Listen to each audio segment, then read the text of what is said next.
Hi everybody, and welcome back to Plastic Models by a Regular Dude and part 3 of the Back to Basics Tamiya 1/48 scale Fairey Swordfish Mark II. So let's do a quick recap about what went on last time. So in part 2 I did steps 1 through 4 and started on 6. Part 5, the figures, I glued the arm on the pilot. The observer is already one piece.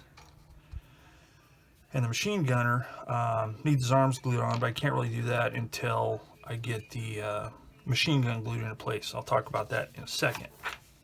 So in step 1, I got all of this sub-assembly put together, got all this put together, and step 3 here. Got it all painted and then assembled it into its one-piece configuration here. While I was priming and painting, I went ahead and did the insides of the fuselage, and if you want to see the details of that, refer to the prior video, and I explain and demonstrate what I'm doing. So, done completely up to step 4. Going to finish up with step 6 to start this video. Alright, the first thing I need to do is I need to glue this small part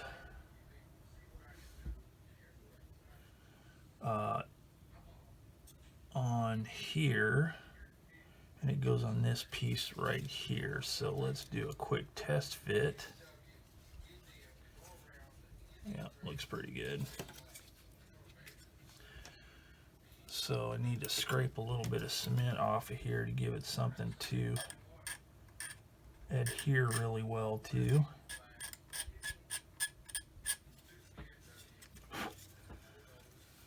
Because I like to glue bare plastic to bare plastic. I say this in every video when I do this, but the reason I do is not for the people who already know, but for the people who may just be joining this channel and may be wondering why I do this. I'm sure it sticks just fine without it, but I like to do it anyway. For this, I think I'm going to use my thicker cement, my Testers liquid cement for plastic models, Model Master, which is a little bit thicker than my usual Tamiya Extra Thin. Okay, and there's two sides, narrow side, thicker side. Thicker side goes down, and that protrusion fits in this slot right there. So let's put it in place like that, and it fits really well. Okay, so there's that. So while that's drying, next thing I need to do, I need to do a little bit of detail painting of this part right here. I'm not sure what it is, but I need to paint that, and that needs to be painted metallic gray. So I'll use my Vallejo steel colored metal colors. But first I'm going to do the decals. So I need decals 21, which is this little section here, 19 and 20. So all I do with these is I just using a sharp X-Acto blade, I just cut around them and get them ready for application. Alright, my water's off screen here because I don't think you really need to see that, but I am going to readjust this because it keeps flopping over to one side. And I'm just kind of using that to kind of help hold it in place. Now hopefully I can do this without getting my fat noggin in the way, so you don't have to see my spiffy do or anything. So I'll put it like that and hopefully that'll work. What I'm going to do is I'm going to put all 3 pieces in the water and let them start softening up, and one thing I did do is on one side, the left side of these decals, the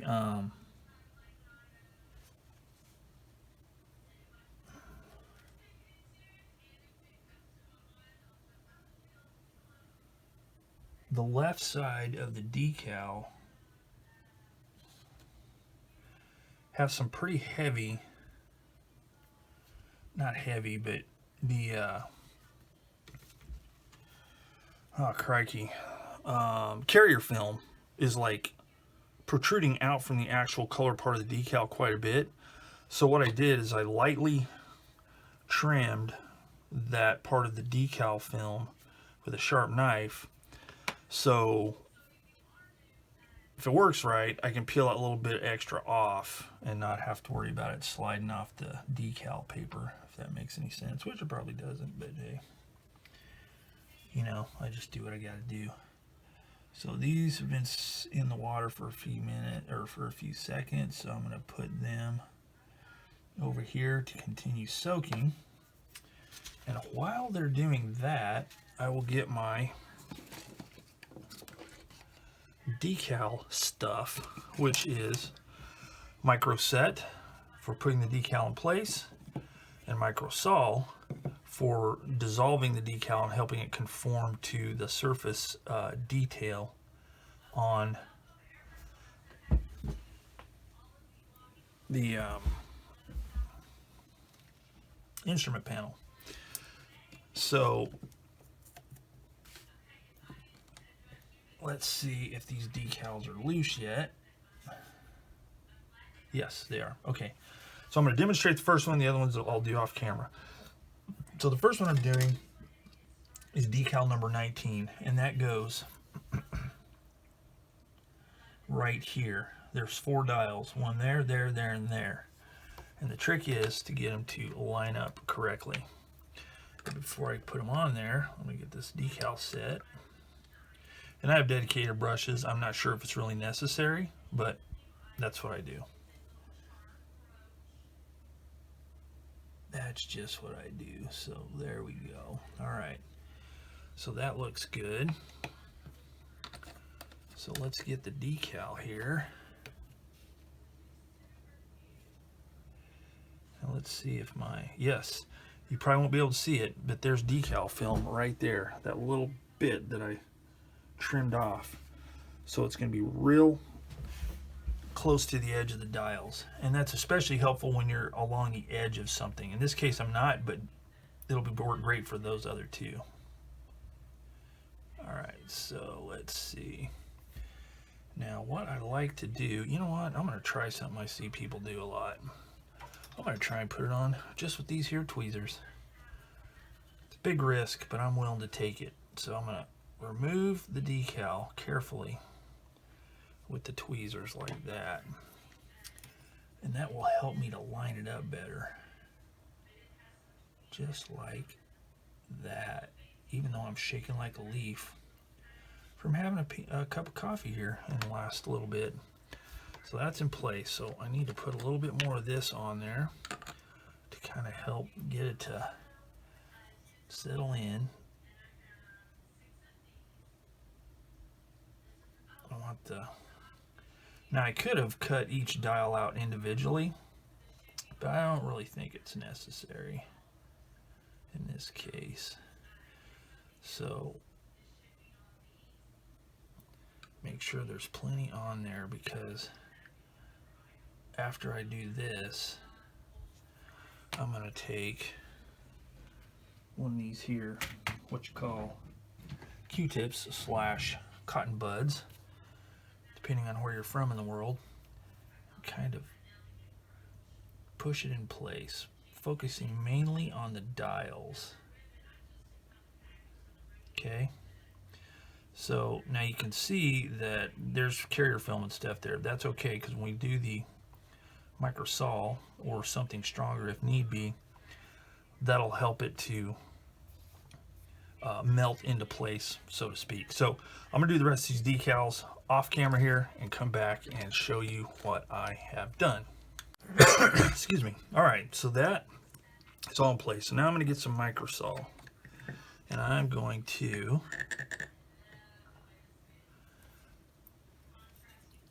brush some of that on there, trying not to move the decal.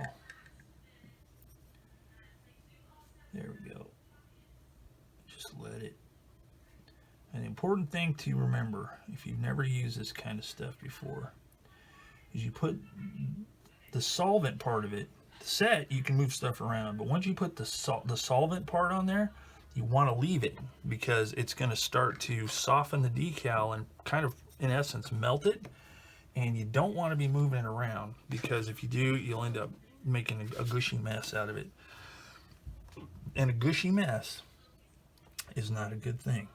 So I'm going to let that sit for a few minutes, then we'll come back and move on. So while that is drying, I'm going to take the handy dandy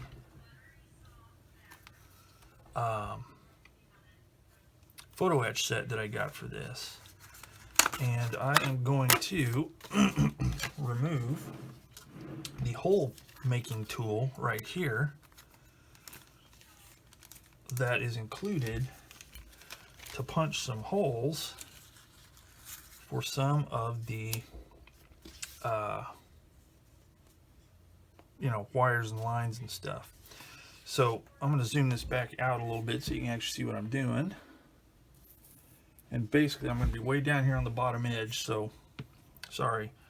But basically I'm taking my photo etch knife. I have a knife dedicated just for that. And what I do is I push it up against the item to be cut. This is for anything I cut in photo etch. And I'm not using a hard surface. This is just my cutting mat. A lot of people like to use either a piece of acrylic or something like that. And one of these days when I'm not lazy and I actually find a piece, I'll use it. But until then, I just do this. And thus far, I have not had any problem with bending any of the photo etch. Okay, so there it is. It's cut off. It's ready to go. So I'm going to put this back in the bag to keep it protected. Put it back in my drawer. And now we have this groovy little tool. Now, where these little square indentations are, that's where I'm supposed to be punching a hole. So let's see how.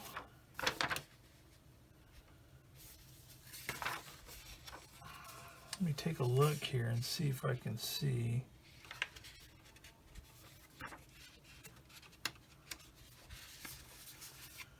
What actually goes there.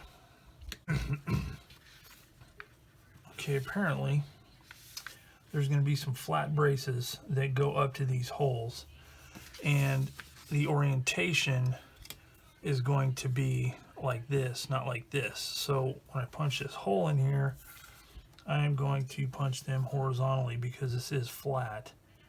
And I don't know if it'll make a big difference, but we shall see. So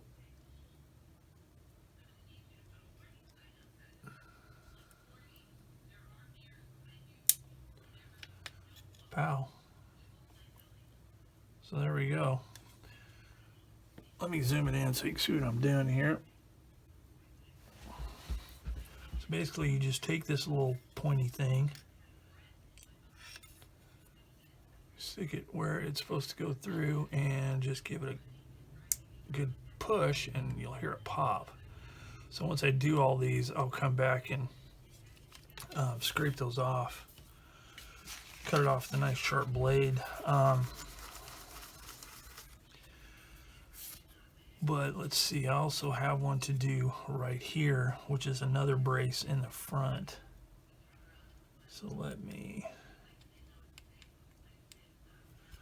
put that in place and punch it through. So that plastic is really, really thin right there. So that's kind of a cool way to handle this particular situation. Kind of clever. So we'll see if I have to enlarge those in order to get the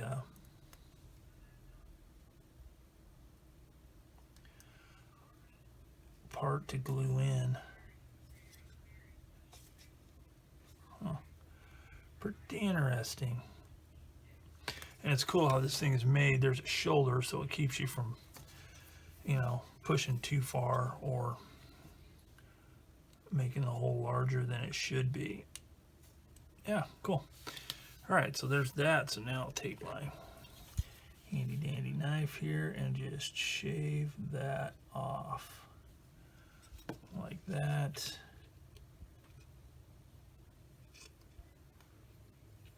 Like that. And like that.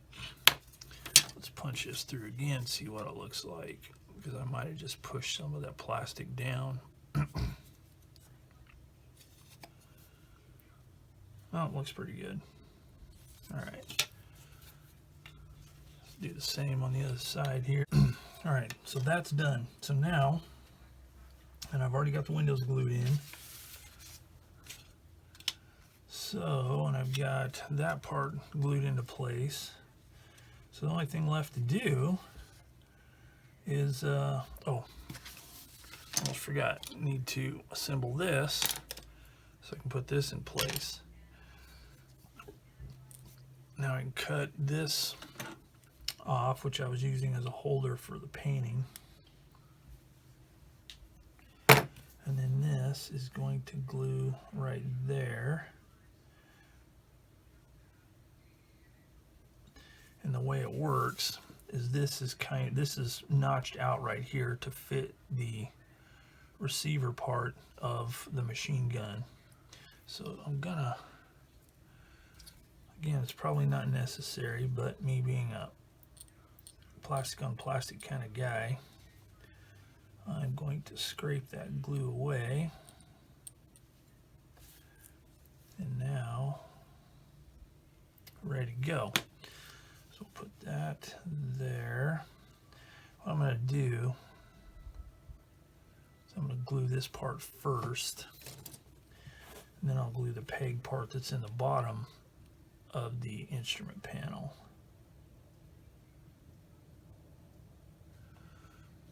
Got that.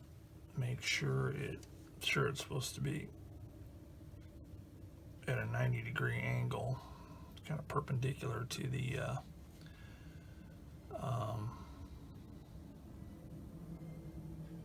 instrument panel.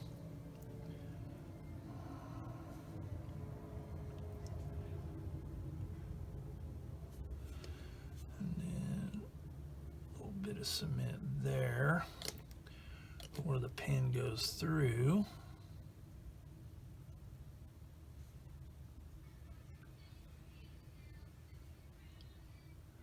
Looks good. So I'm going to let that dry for just a second before I mess with it. And I also need to paint this part right here steel. So while this is drying, got this all mixed up. Vallejo metal color steel. And I'm going to keep this simple. I'm just going to get my brush for metal stuff. I'll just get my paint right from here.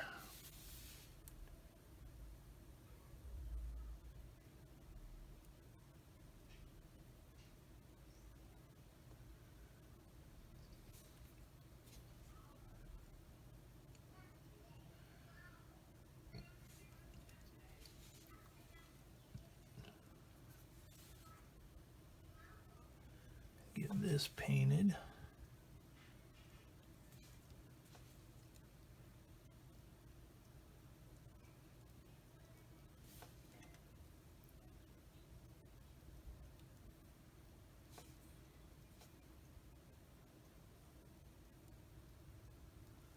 Like that. All right, looks good. So let that dry.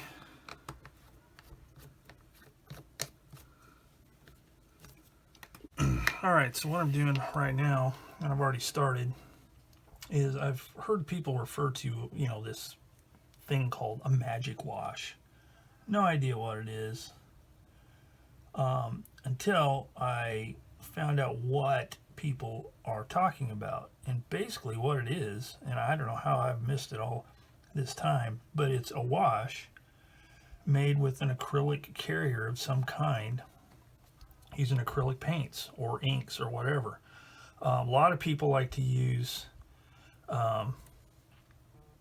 Future, and then there are those who just don't like Future for, you know, using on model stuff, so they use, you know, just a different type of, like, you know, Liquitex or something like that, some kind of an acrylic carrier of some kind, and add just a little bit of the aforementioned acrylic paint or ink. And what it does is it flows all over the place and really helps the pigment, in this case the acrylic paint, to really settle in the details without being overpowering. And the acrylic carrier, in this case Future, keeps it from I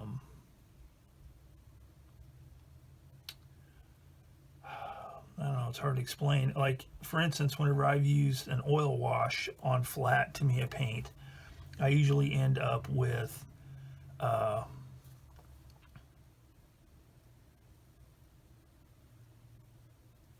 it just seems to, because of the flatness of the paint, the thinner in the wash, in my case mineral spirits, it just kind of blooms out and it just kind of diffuses the effect I'm wanting, and everything just kind of disappears. And this stuff keeps that from happening. And as you can see right here, this Future's already starting to dry, and it dries more of a it's supposed to be a gloss type stuff, but it kind of dries more of a satin, and at least in this case, especially on top of this flat paint.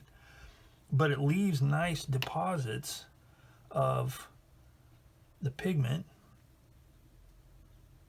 around the detail. For instance, I don't know if you can see it, but in the seat right there, it's nice, and, you know, and it also keeps the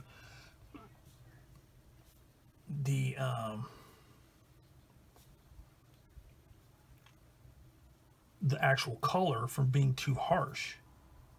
So I don't know why I've never used it, tried it, anything like, just putting it right here on this part that was painted NATO black. It looked really one-dimensional, even though there is detail there. But I put this stuff on it, and boom, it adds just enough to make it look really cool. I'm stoked. So I discovered something. So look, let's try some more on the sides here. So let's try it on this here. Let's see what it looks like. Oh, you know what? I think this is actually supposed to be painted black. I'll do that after. Crikey. Yeah, I'm just going to do this. Oh, it's going to be invisible anyway. Call me a heretic, that's fine. There we go.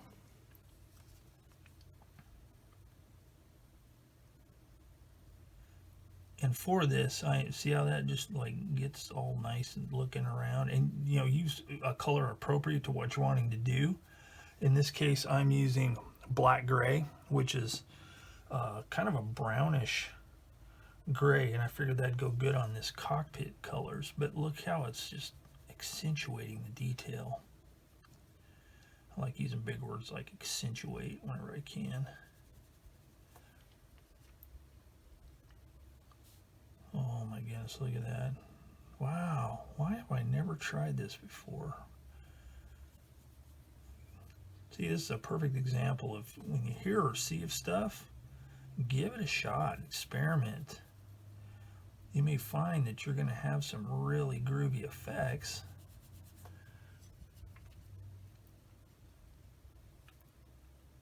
without having to really get all crazy. Oh man, I'm stoked. So I'm going to continue on with this, and I'm going to do the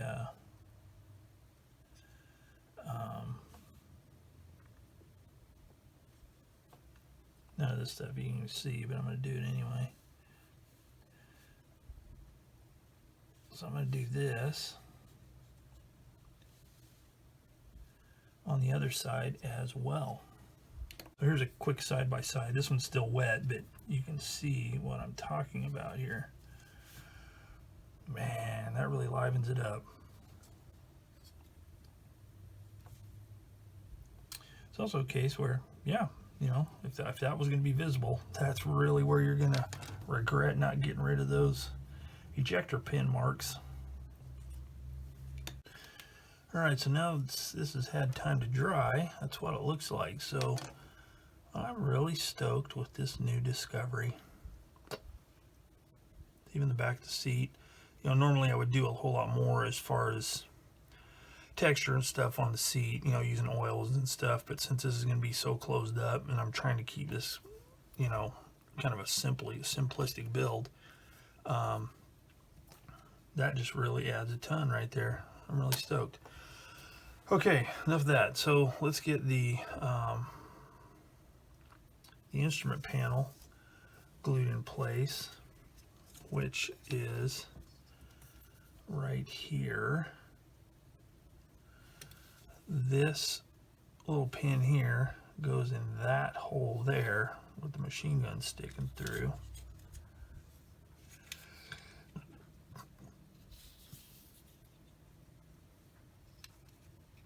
And then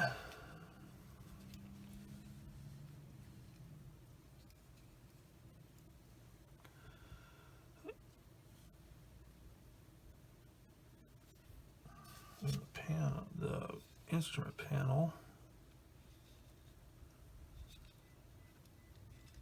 oh my goodness, fits like right there like that. So it butts up against this right here. So I'm going to scrape some paint off right there.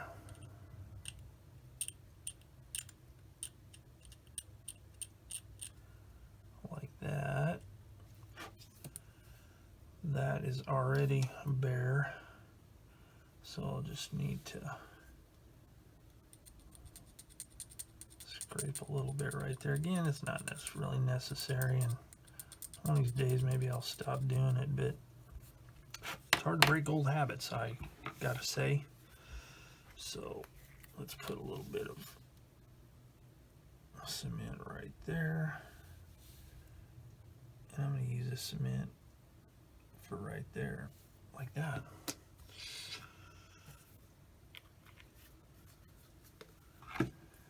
And then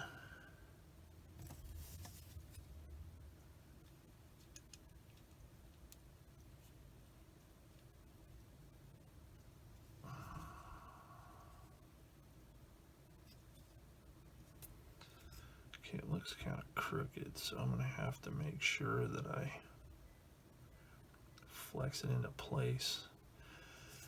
Let's put this together and see how it fits.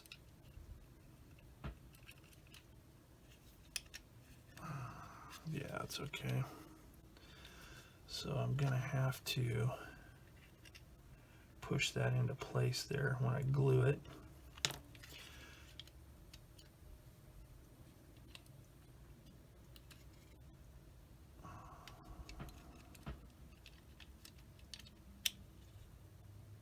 Yeah, that's pretty even. So we'll leave that. So next I have to put this in place. And the way this fits, that pin right there fits there. That pin right there fits there.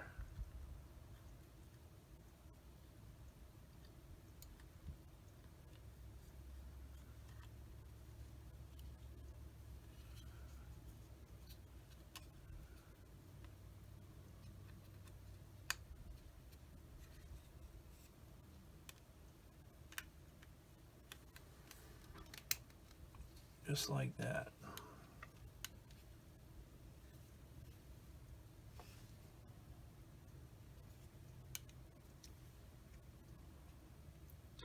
Push that back up where it goes.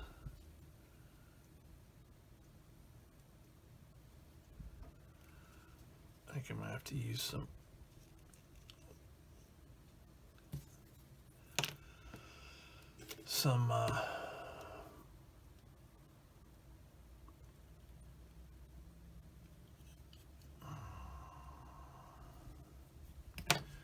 liquid cement in there.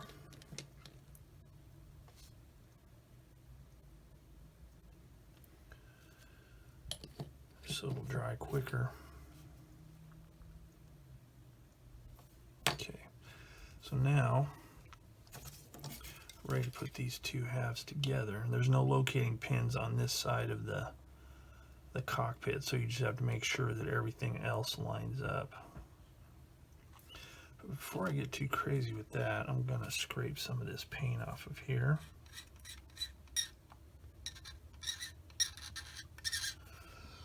Alright, so here we go. So let's test fit it first. I got all the paint scraped off I wanted to scrape off.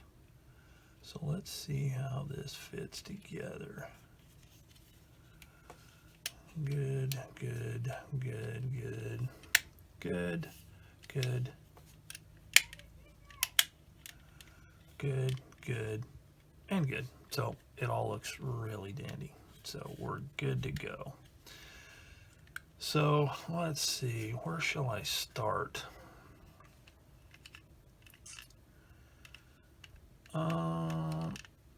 I think I'll start at the front.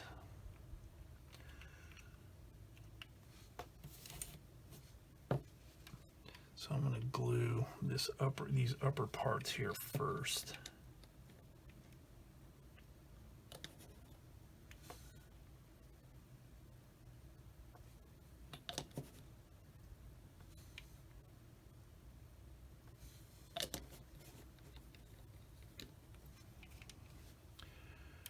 Make sure that it's as straight as possible, lined up as straight as possible, I should say.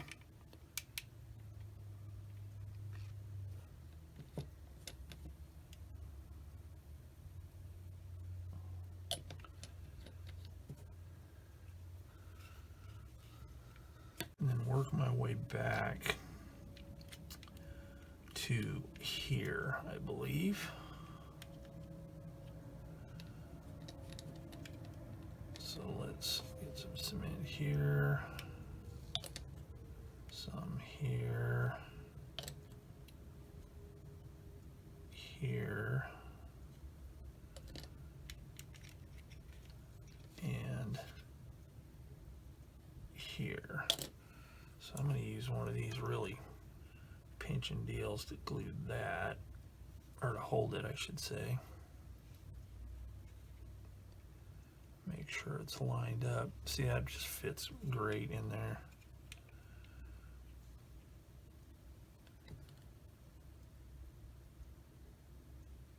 So we're good there. So I'm going to put a clamp on it. Actually, yeah, put a clamp.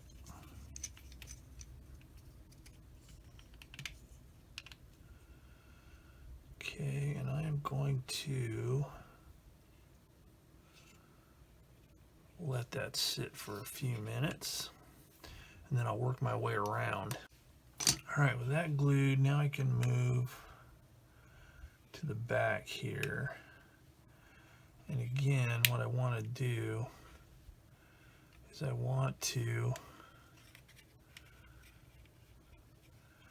basically going to work my way up around here. I like to segment the way I glue aircraft, because sometimes it seems like it helps with minimizing the amount of additional cleanup of the seams. So that is my plan. So let's go ahead and do this here.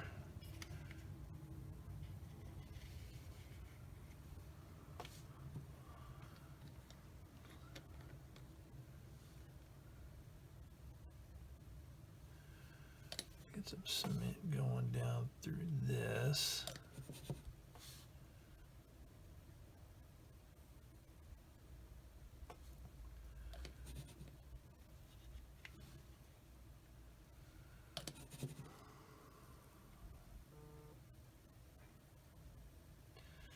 There we go.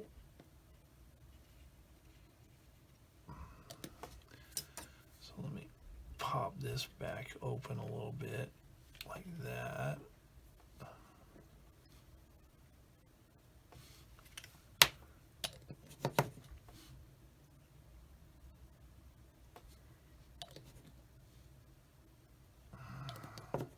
I hate it when the bottle gets down low because the sound of the lid clacking around as I'm trying to get glue is just, ugh. It's one of those things that just drive me crazy. Weird, yes, I admit it. Okay, so that's that. So let me clamp this. Looks pretty even. All right, now I'm going to work my way down this way. I think I'll start at the front again here. And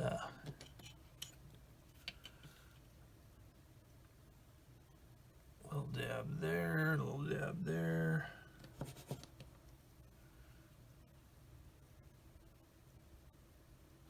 Trick is to get enough in there that it follows the whole seam, so whenever you clamp it together or squeeze it together or whatever you choose to do, it makes a nice little bead of melted plastic come out of the joint, which will ensure you have some nice material to sand down.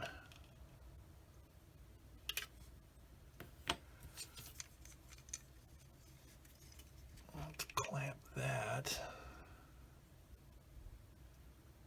Make sure it's lined up.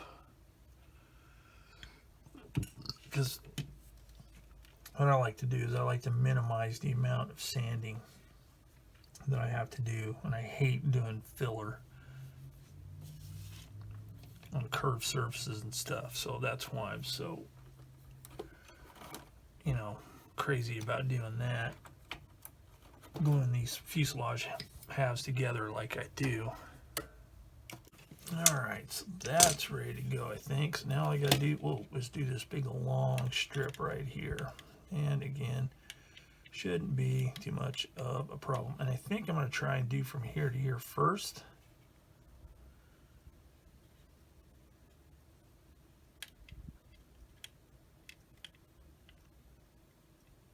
Yeah, I'll probably just do the whole bleeding thing. Let's give it a shot here.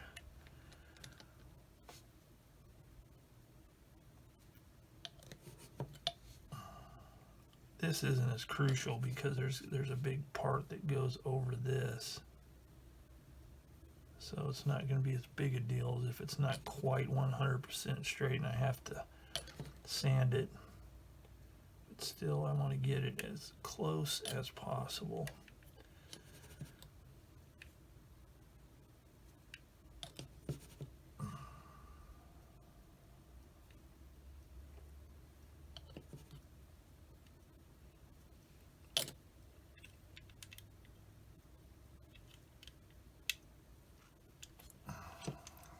So let's clamp this.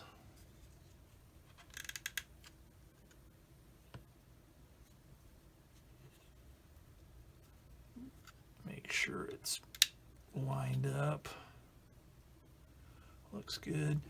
And then I need to do a little bit down here.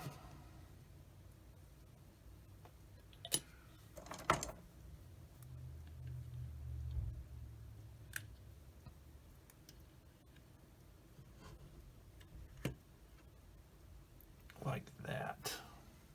Okay, let that dry. Okay, so while that is drying, I am going to go ahead and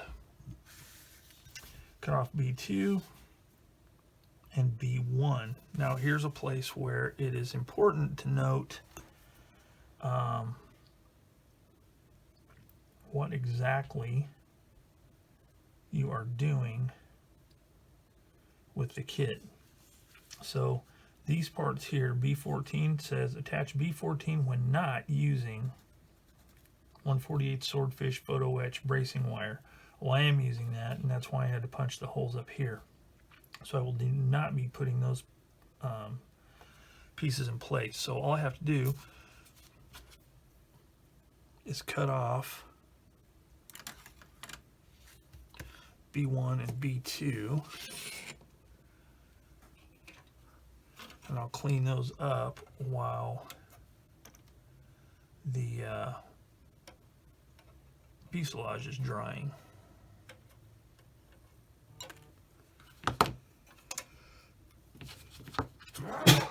Woo, excuse me. All right, so this is all glued together, and now I just need to really let it dry and cure up really well, and then I can sand these things down. On the bottom here, like I said in my intro to this kit and being back to basics, I really want to focus on stuff like seam lines and stuff like that, and make sure I'm getting those really dialed. And whenever I started scraping this down and sanding, I noticed there was just ever so slight gap, and I don't know if it was from clamping it too tight and spreading the seam open or what. But what I've done is I put some of my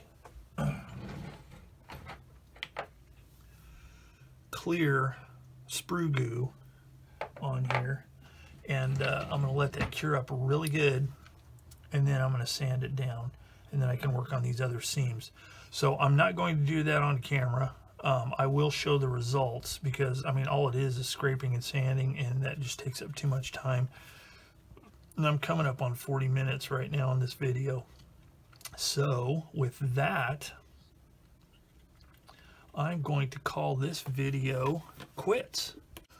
So this will end part 3 of the Back to Basics Tamiya 1/48 scale Fairey Swordfish Mark II. So, hope you enjoyed this episode. Didn't get a whole lot done, but I was able to work on some stuff and discovered some spiffy new wash type things.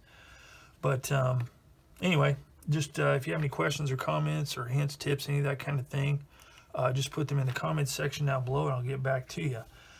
So, as always, thanks for watching Plastic Models by a Regular Dude, and I will see you all later.